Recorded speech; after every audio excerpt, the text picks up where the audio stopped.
This new adaptation just has to be better than the last one. Welcome to MsMojo, and today we're counting down our picks for the top 10 things we need in the His Dark Materials TV series. Before we begin, we publish new content every day, so be sure to subscribe to our channel and ring the bell to get notified about our latest videos. For this list, we're looking at all the things we're excited about in this upcoming BBC HBO show. Number 10. Well-adapted dialogue. While Philip Pullman's novels are marketed for young adults, their level of sophistication is leagues ahead of most kid-lit. The 2007 movie, however, was full of cringy dialogue that did a lot more telling than showing, breaking a basic tenet of script writing. What do you know about dust? Nothing. Good. Keep it that way. In a piece for the AV Club, Tasha Robinson wrote that the movie failed by, quote, telling you baldly up front everything that the novel is trying to get you to wonder about and to explore slowly.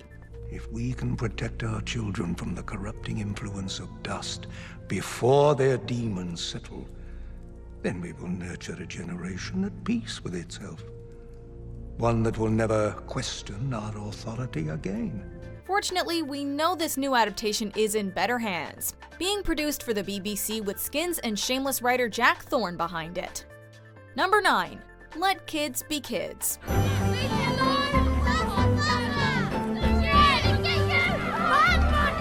The series' young protagonist, Lyra Balakwa, is just 12 years old when the action kicks off. Yet the filmmakers of the 2007 adaptation seem to have avoided levity in their retelling, even though there are several such moments in the books.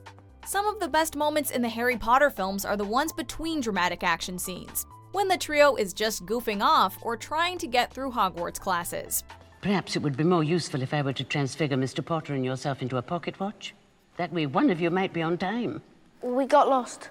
Then perhaps a map. Having time to explore some of that normalcy would do this new adaptation well, and flesh out the setting of the series. He uses me as a spy sometimes.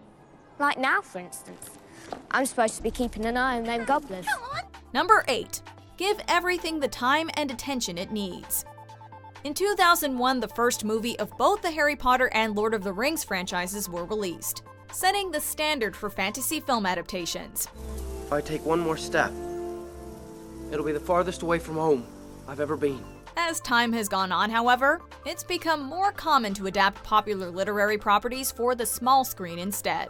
Case in point, Game of Thrones. Chaos isn't a pit.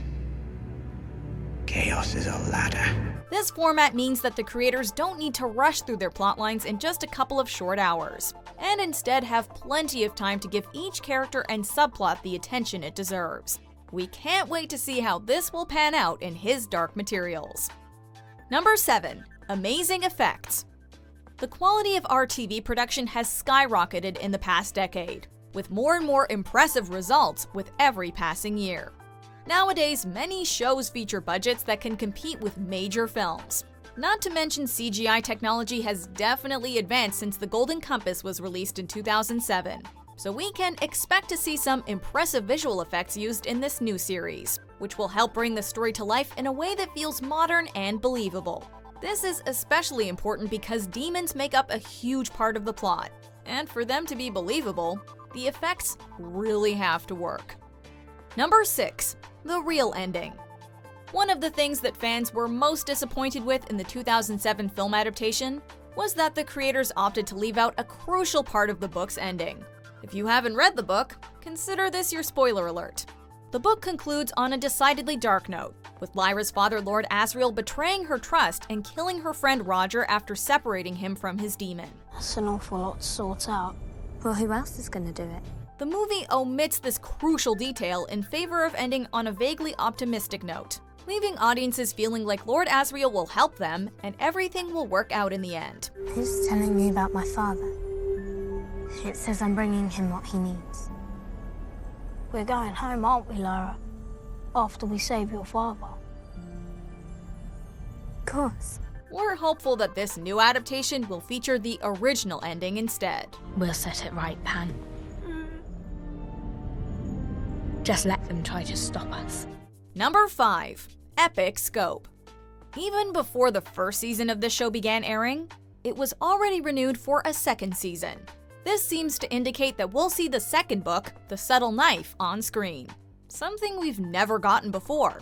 One thing we know for sure is that the TV format will let us see a larger cast of characters traversing even more ground.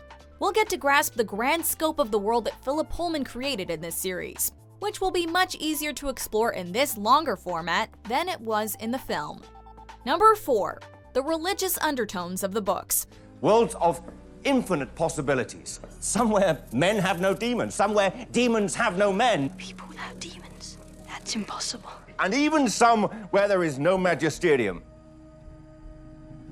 And no authority. That is heresy. We get it. Putting major criticisms of the Catholic Church into a film intended for a family audience would have been divisive. So it's perhaps not surprising that the 2007 feature mostly omitted the religious themes of the source material. The magisterium is what people need. They keep things working by telling people what to do. The thing is, though, these themes are central to the narrative of the story, which is why the film ended up feeling somewhat anemic. There are some things that we best ignore, subjects that you never speak about. But Yes, you didn't know, so I forgive you. Just don't mention it again. In this new show, we need to see these theological ideas explored more thoroughly to do justice to the rich world that Pullman created. Number 3. More complicated characters. Fantasy characters are often reduced to basic archetypes, falling squarely into one of two camps: the heroes and the villains. Well, if you are his demon, then I will kill you right now and be free of an enemy. We saw this in the 2007 film, but in reality, the characters of this series are much more complex. Both of Lyra's parents, Lord Asriel and Madame Coulter, are actually very nuanced in the novels, but fall flat in the on-screen adaptation. You know, I feel I can trust you. We already mentioned how Asriel's darker deeds were omitted from the movie, and there are many more examples of plotlines like this that can be shown in the new adaptation to flesh out the cast of characters. Number 2. Great casting. One thing we can already be sure of is the fact that His Dark Materials is going to have an incredible cast. At the center of it is Daphne Keane playing the central character of Lyra, who you might recognize from her role in 2017's Logan. The enigmatic Lord Asriel will be portrayed by James McAvoy, who's already familiar with the world of literary adaptations after famously playing Mr. Tumnus. How would it be if you came and had tea with me? Mrs. Coulter will be played by Ruth Wilson, who may not be quite a household name, but who you surely know from properties like The Affair and Luther. do you two know each other? Not really. Last but not least is the multi-talented Lin-Manuel Miranda as Lee Scoresby. Number 1. A darker tone. Pullman's trilogy may be about a 12-year-old girl, but it has a dark tone that's also drawn in many grown-up readers. That's why it felt like there was something missing from the 2007 movie. In trying to make it family-friendly, the filmmakers stripped the story of what makes His Dark Materials so interesting. Where's his demon? He doesn't have a demon. That's indecision.